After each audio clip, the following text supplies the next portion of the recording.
Ayan, masaya po ako ngayon mga ka-people kasi nakikita ko na yung pinaghirapan natin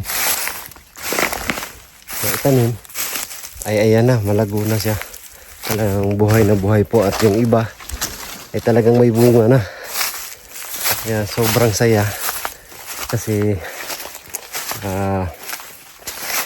meron tayong mapagkukuhanan ng kahit hindi man ganong kalaking income, so meron na tayong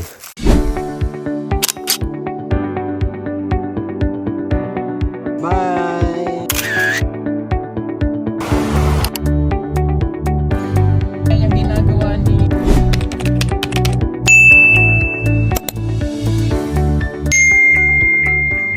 Yan, hello mga ka-people, mga kababayan, sa magandang araw na naman ulit sa ating lahat. Magandang buhay mga kapugong biyahero. Ngayong araw po na ito is Martes. At pahinga po muna kami ngayong araw mga ka-people. Kasi bukas yung alis namin puntang ng Agusan uli. Bibisitahin namin yung mga natulungan doon. Kumustahin. So ngayong araw dahil race day ay meron tayong pagkakataon para puntahan yung ating mga pananim dito sa kabukiran, kabundukan para tingnan kung ano na yung mga kalagayan nila. So samahan niyo po ako ngayong araw mga ka-people para matignan at malaman na din kung anong mga dapat gawin natin dito. So itong puntahan natin ngayon is ito yung pinakita natin yung una-unahang video pa natin.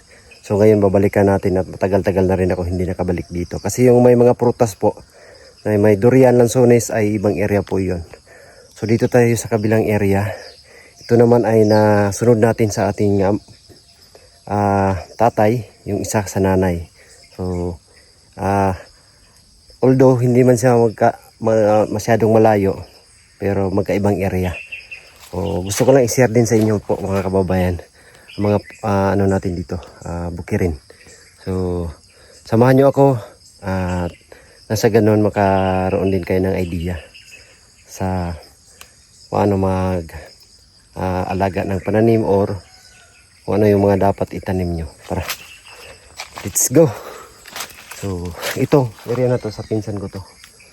So yung mga kakao na pananim dito. So dito tayo sa tawid ng may maliit na ano dito, ilog. So natuyo yata yung natuyo kasi wala nang ulan dito sa Davao. Oo nga, natuyo nga. Natuyo. Maliit na ilog. Wala na kasing ulan. Parang mabalik. Dito tayo. So nasa taas pa yung ating area. Ito hindi pa sa atin. Taas pa. Hindi.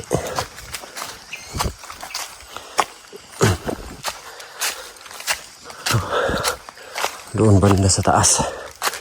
Sobrang tahimik po dito. Dito bago pa lang yung pananim dito. Hindi pa masyadong malago. Bago pa lang. At pinatabasan natin to. Ito na. Ito na yung sa atin. May mga saging, avocado, niyog, kakao. Halo-halo lang yung pananim natin dito.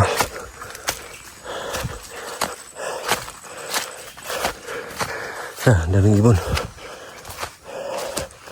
Ito yun o. Ito yung mga kakao. Malago na. May mga tanglad pa o. Dito hindi pa siya natabasan. Ito banda. Ito yung katanim natin na 2 years ago. Maliliit pa ngayon. Tingnan nyo naman po ang itsura ng kakao natin. Sukal na sa kakao. So yan. May mga bunga na siya. Kabalot na. 2 years pa lang po yan. Ganyan na po yung itsura. May mga bunga na, bilis lang. Meron na tayong pwedeng ma-harvest. Oh. Tingnan nyo naman po. May grasya. Dito na side is puno na ito ng tanim.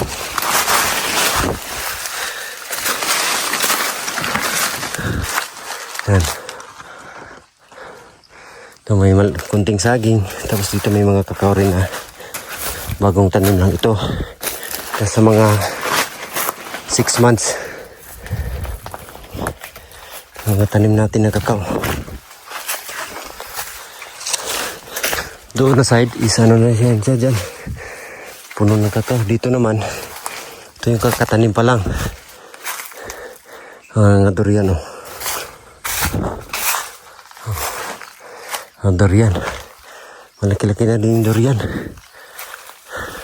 Ito yung mga kadalasan na tanim namin dito po. Niyog, tinan nyo po. Oh, tanim pa lang. Tapos, kakao. May durian din. Oh, niyog oh. Kakao yan. Dito hanggang dito.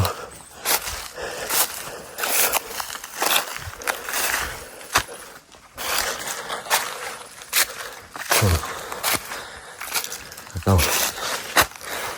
Durian malaki na. Ito na sa mga 4 years na siguro to. Durian na to. So, mga 3 years siguro from now is maaring mamunga na ito. Malaki na. Kunti pa lang yung tanim dito. Hanggang doon sa dulo doon, hindi pa natabasan. At isakita natin yung tanim natin na buhay na siya. Kaya lang na ano siya oh, di nalinisan agad. Kaya nagkaganyan yung itsura. Ganyan kasi yan po mga kababayan. Pag hindi malinisan agad, yung tubo niya hindi dire-diretso. Marami ng tanim. So dagdagan pa din natin yan. Yung durian, kunti pa lang yan. Dagdagan natin yan. Para dadami.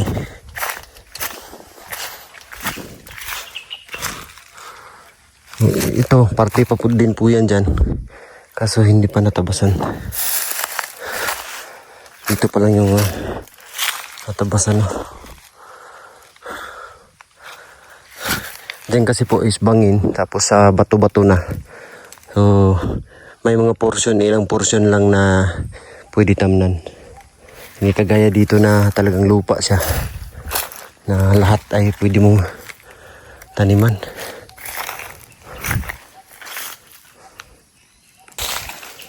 Tagal-tagal din ako hindi nakabalik dito. Itong mga saging na to, tanim ko pa to. It is matagal-tagal na rin yan. Nasa mga 4 na taon din yan hanggang ngayon buhay pa rin. Kaya lang hindi naalagaan. Ang mga kakao dito. Although marami na itong tanim dati kasama nito, kaso lang namatay. Kaya ito, kailangan natin na taniman ng bago. At saka dapat alagaan. So, daming bunga ng kakao. Tapos pag may mga itim-itim po yung kakao niyo, tanggalin nyo yan. So yan yung makakadamay sa ibang bunga. So, nag-alaga dito ngayon sa ating dito sa sakahan ay sila mama at papa. Bigyan tayo ng pera para pampatabas ng damo. So, lalong malago na. So, sayang oh. Dapat hindi putulan yung pinakadulo. Pinutulan nila kasi. Hindi nagtuloy-tuloy. Laki-laki na oh. Pinayang yan.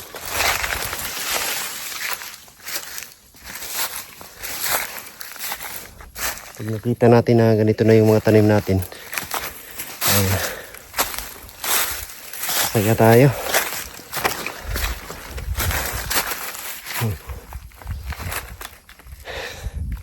Balang araw makakain din tayo ng bunga niyan. Bunga ng durian. Pagdating ng panahon, pag mumunga yan, magkain tayo. Doon may durian din doon.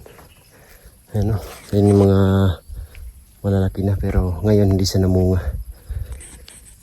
Init. Ayan, masaya po ako ngayon mga ka-people kasi nakikita ko na yung pinaghirapan natin na itanim ay ayan na, malago na siya. Talagang buhay na buhay po at yung iba ay talagang may bunga na. Kaya sobrang saya kasi meron tayong mapagkukuhanan ng kahit di man ganong kalaking income. So meron na tayong just in case mag-retire tayo, meron na tayong alagaan dito ng mga pananim. Kahit pa paano mapagkukuhanan natin ng pambili ng gamot kagatin ng panahon, pagkonsumo kumbaga. Yan. Kasi dito talagang pamunga na siya. Grabe ilang pag may itinanim talaga siguradong may maaani ka pagdating ng panahon. May mga bunga na ba? May mga bunga na. Tapos ito yung pahingahan nila dito nila mama. Kubo. Pahingahan. Hindi pa sila natabasan lahat. So yung mga trabahante hindi daw muna sila ngayon mag-hurnal kasi mainit ang panahon daw. Mainit ang panahon kaya ayos lang din. So babalikan nila to pag hindi na masyadong mainit ang panahon kasi dito po talagang walang ulan. Kainit ang panahon dito. Salpasal tayo dito. Ayan o. Higi malinis na yung iba namin yung sitaw. Tayo na sitaw. Ngayon buhay na.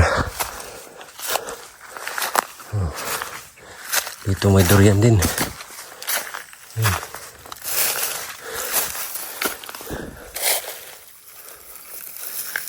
Durian.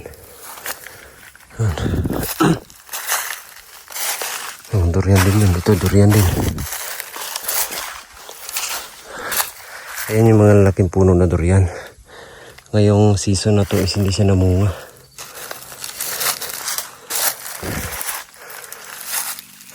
Maliit lang na area to pero pag taniman mo lang ay may talagang may maantay ka na mamunga. Kasi yung taon is napakabilis lang po. Bilis lang ng panahon ng taon. O habang lumalakbay yung panahon o yung taon, meron din tayong mga pananim na lumalago at mamunga pagdating ng araw.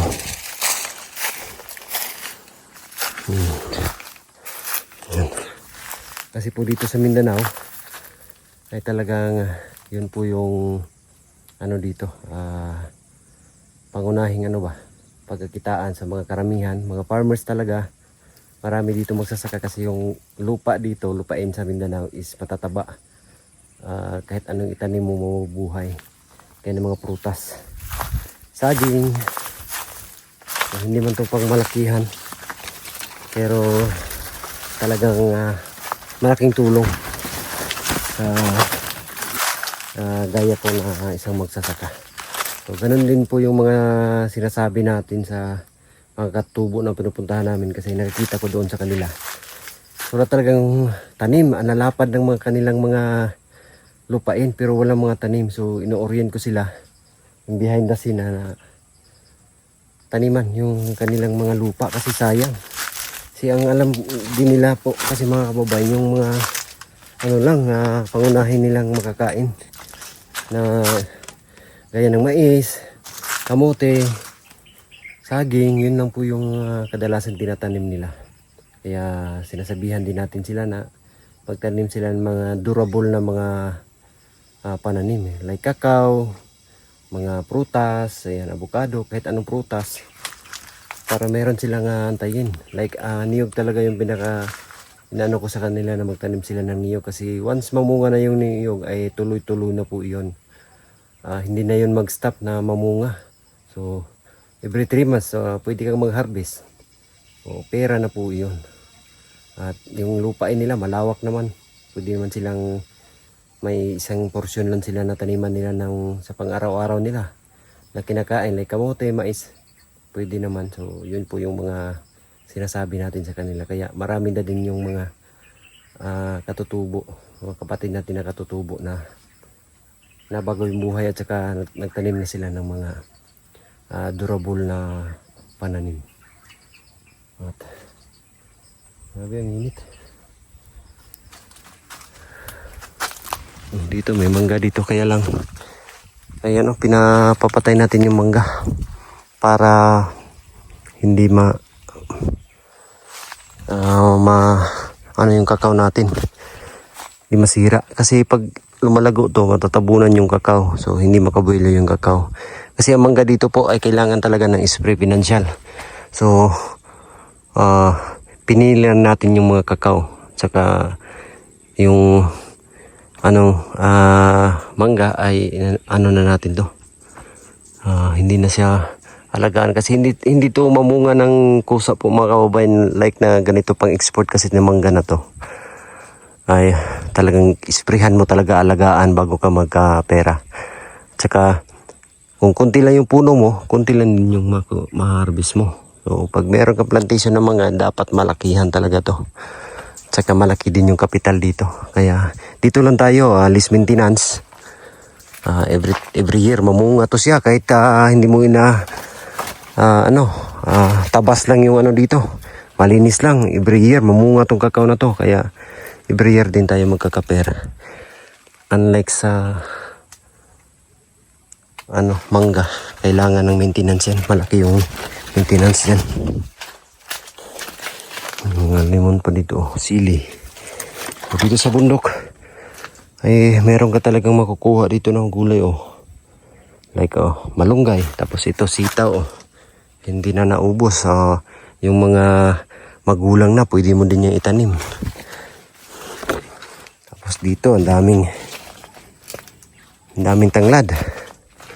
Durian. Meron ding langka.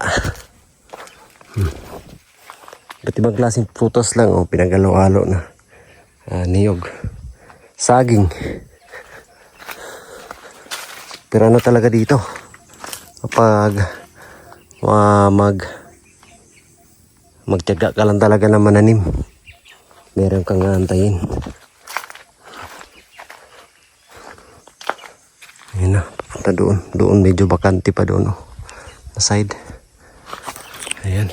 So ayun lang po mga ka-people, at ayan, gusto ko lang i-share sa inyo yung ko dito, yung talagang pangunahing pamumuhay ba. So dito ako talaga lumaki sa area na to. So ito yung kabuhayan talaga ng mga ninuno pa namin. Kaya kami lang ang sumunod. So kailangan din natin alagaan taniman para pagdating ng panahon na tayo ay tatanda, ay meron tayong maaani. At sa mga kababayan natin na nanonood, ay kung may mga lupa kayo, taniman nyo lang ng mga durable na pananim.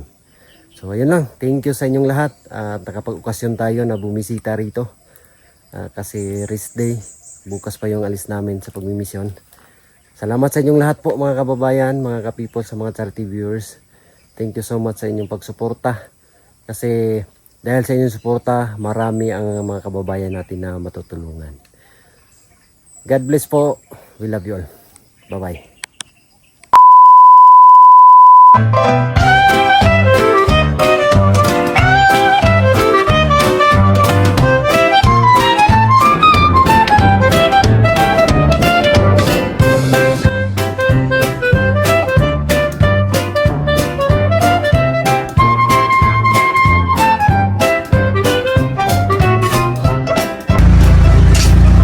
Mare, bakit parang problemado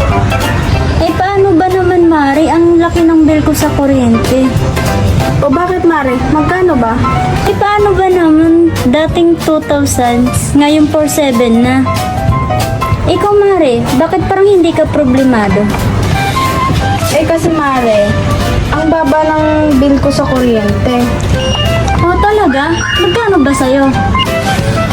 Alam mo ba na 1,000 lang ang binabayaran ko kada buwan? Ha? Paano nangyari yun?